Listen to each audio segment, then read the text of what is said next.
Salut à tous et bienvenue à ce nouveau numéro de la Minute Tartue. Aujourd'hui, je souhaite partager avec vous une histoire personnelle.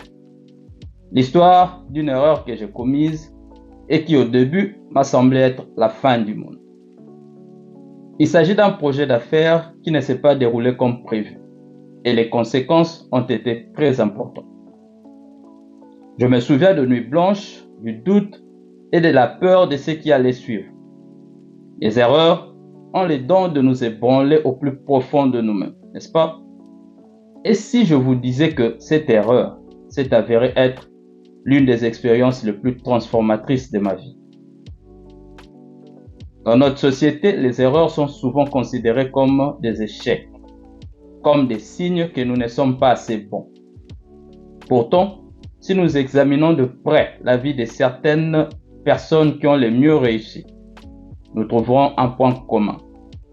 Elles ont toutes fait des erreurs. Albert Einstein, Patrice Emery Lumumba ou encore Steve Jobs. Ils ont connu des revers et des échecs, mais ils ne se sont pas laissés définir. Ils ont utilisé ces moments comme des tremplins vers le succès. Pourquoi avons-nous peur des erreurs? Cela tient à notre psychologie, à la peur de l'échec et à la pression sociale qui nous pousse à toujours bien faire les choses. Mais que se passera-t-il si nous changions de perspective? Les erreurs ne sont pas seulement des bévues, ce sont des occasions de croissance et d'apprentissage.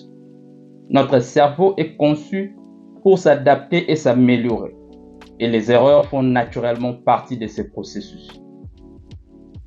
Je vais être honnête avec vous.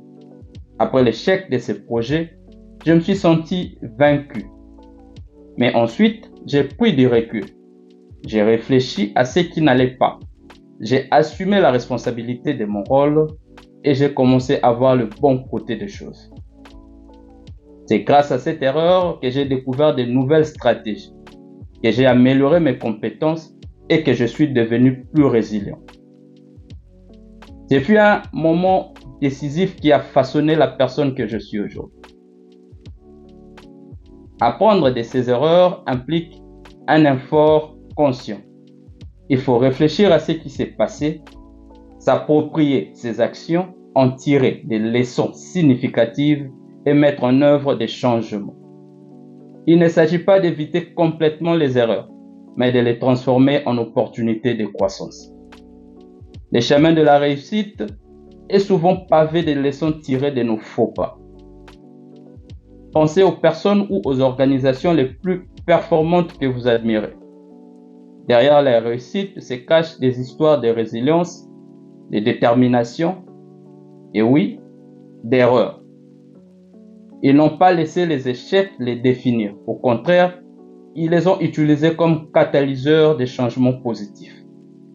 Alors que nous parcourons notre propre chemin, inspirons-nous de l'idée que nos erreurs peuvent être les carburants qui nous propulsent vers l'avant. Pour finir, les erreurs ne sont pas une fin, mais plutôt un début. Il faut les accepter, en tirer des leçons et les utiliser comme des tremplins vers le succès. Alors que nous sommes confrontés à des défis et à des revers, rappelons-nous qu'il ne s'agit pas d'éviter les erreurs, mais plutôt de les transformer en opportunités de croissance. C'est tout pour moi aujourd'hui. Rendez-vous au prochain numéro. Aimez, partagez et surtout abonnez-vous. Peace. Amao.